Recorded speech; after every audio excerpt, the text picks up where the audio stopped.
Үш түрлі шұжық дайындаймыз. Ең басты бізге фаршымыздың температурасын өлшеп алу керек. Плюс 11 градустан аспау керек. Менде 2 градус. Енді осы фаршымызға тұз саламыз. Ас тұзын 10 грамм және де 10 грамм нитритный соль саламыз. Содан кейін 8 грамм специя саламыз. Менде арнайы специя бә салями деген. Және үй жағдайында да қолданса болады специяларды. Енді осының бәрін араластырып аламыз. Содан кейін фаршымызға саламыз.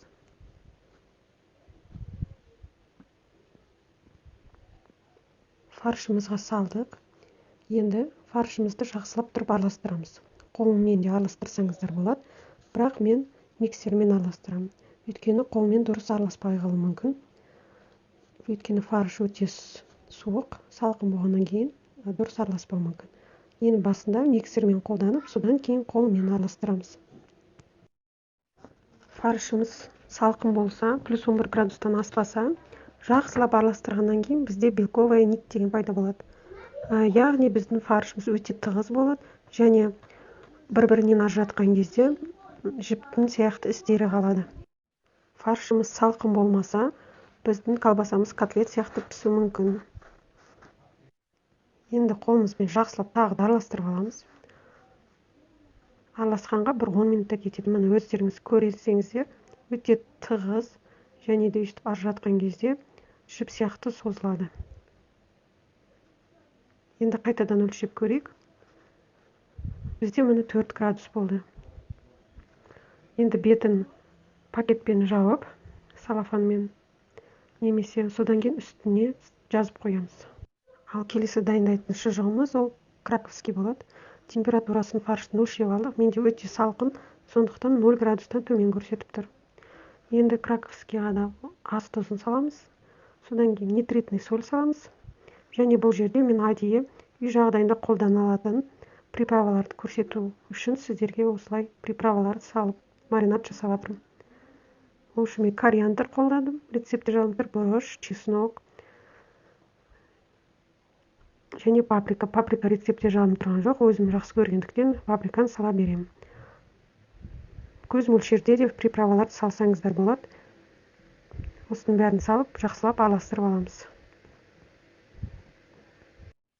Миксердің көмегімен қайтадан жақсылап араластырамыз. Содан кейін қолмен араластырамыз. Осының бәріне 10 минутта кетеді. Содан кейін салафанмен жауып, бетін холодильникке 12-24 сағатқа қойып қоямыз.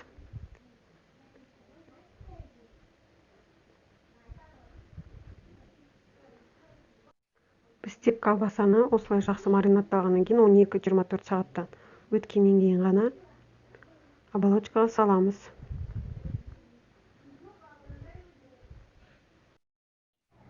Қайтадан градуспен тексеріп алдық. 3 градус шықты.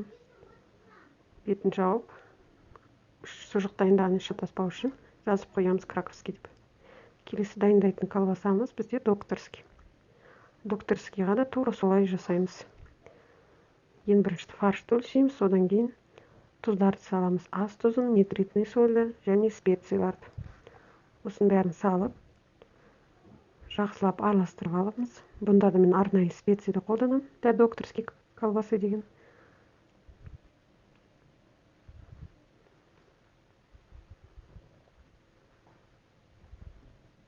Жақсылап араластырып аламыз да фаршке саламыз. Фаршке салып, миксердің көмегімен қайтадан жақсылап араластырамыз. 5 минутта кейін тағы да 1-5 минутта қолмен араластырамыз. Белковая нить пайда болғанша. Өздеріңіз сезесіздер, өте тығыз болады фарш.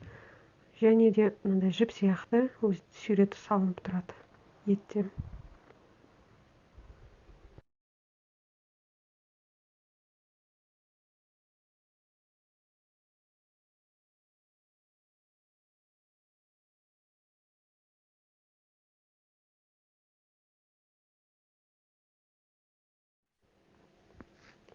Қолмен жақсылап араластырып алдық тағы да. Тексеріп көреміз. Фаршымыз өте тығыз болды. Бір-біріне жақсы бірікті. Қайтадан градусында өлшеп алсаңыздар болады. Енді бетін салафанмен жауып, Содан кейін үстіне докторский деп жазып қоямыз. 12 сағаттан кейін арғадай жалғастырамыз. Енді 12 сағат өтті. Қазір біз краковский колбасаны жасаймыз. Ол үшін бізге шек қажет, шпагат қажет және кондитерский мешок. Немесе мясорубканың арнайы насадкасымен шұжыққа деген сумен салсаңыздар болады. Мен мұны фаршты 325 граммнан бөліп алдым. Енді осыны шекпен толтырамыз. Мен әрдайым осы кондитерский мешок арқылы шекке оболочкаға саламын. Сіздерге қалай ыңғайлы солай жасап көріңіздер. Енді шекке салған кезде өте тығыз салыңыздар, араларында ауа қалып қалмасын. Өйткені колбасаны кескен кезде бөлектеніп қалуы мүмкін фарштеріңіз. Содан кейін ауа болған жері де әдемі көрінбейді. Бірақ бірінші рет жасағаннан кейін ондай болып тұрады, үйренгенше. Және де шекті байлаған кезде де, или оболочканы байлаған кезде де біз өте тығыз байлаймыз. Мына шекті майлар болса, алып тастасаңыздар да болады. Шек менде сиырдың шегі. Осы шпагат арқылы байлайсыздар. Қалай ыңғайлы байлағанға солай өздеріңіз жақсылап байлап алыңыздар.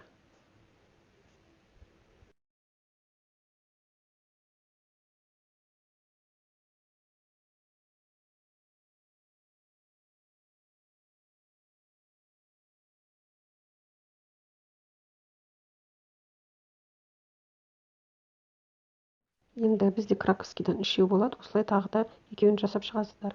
Енді біз солями жасаймыз. Солямидің оболочкасын жылы сумен жуып аламыз. Содан кейін фаршты өлшейміз 500 граммнан. Сосын оболочкамызды осы фаршпен толтырамыз. Барлық шұжығымызды, колбасамызды өте тығыз толтыруға тырысамыз. Кондитерский мешоктың басын шығармауға тырысыңыздар. Сол кезде дұрыс тығыз болып сіздерде толтырылады оболочканың іші.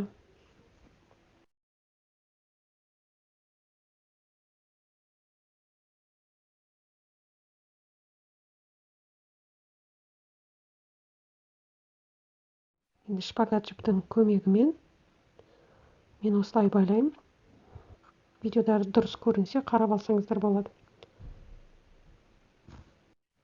Екі жағын жақсылап байлаймыз. 500 граммнан бөлген кезде бізде солямидан 2 шұжық шығады.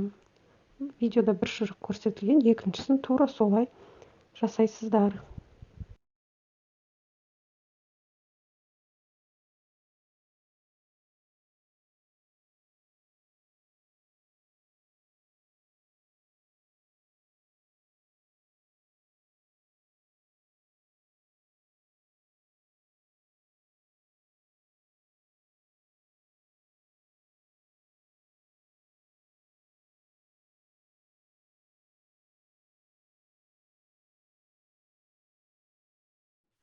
Міне бізде 2 солями дайын болды. Енді докторскийді жасаймыз. Докторский холодильникте тұрды түнімен, сондықтан 9 градус көрсетіп тұр. Бірақ тағы да морозильникке қойып алғандарыңыз дұрыс болады. Одан да төмен болса дұрыс.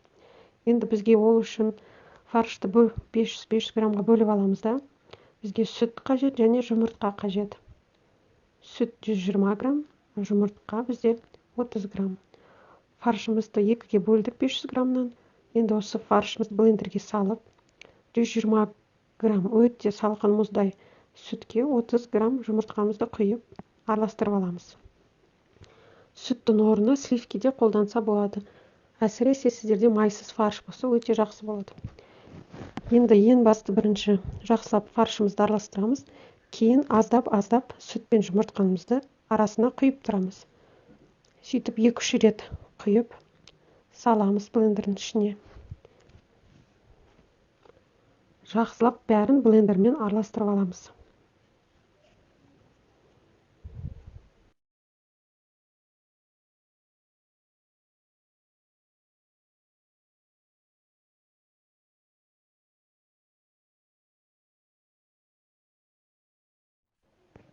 Міне блендермен араластырып алды жақсылап.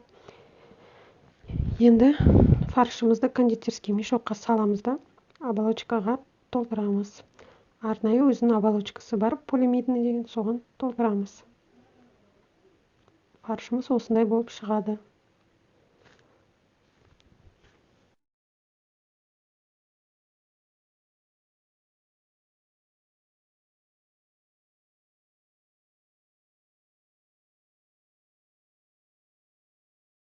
фаршымызды кондитерский мешокқа салып алдық.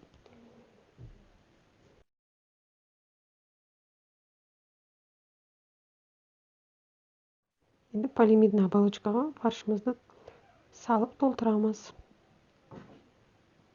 Бағанағыдай екі жағын шпагат жіп арқылы байлап аламыз тығыздап.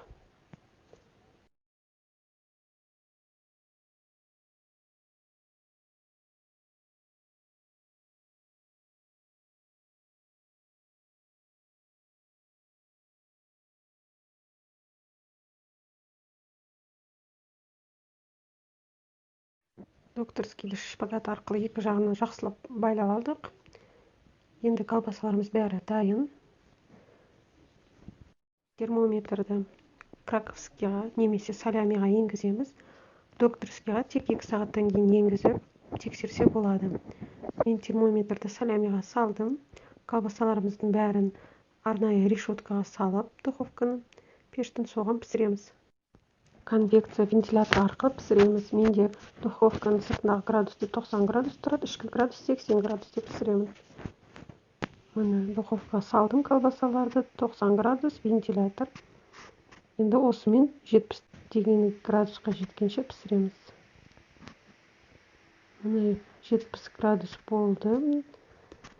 Колбасамыз дайын. Менде 3 сағат піседі. Әр пеште әртүрлі колбасалар дайындалады. Кейін шұжықты суытып алып холодильникке қоямыз.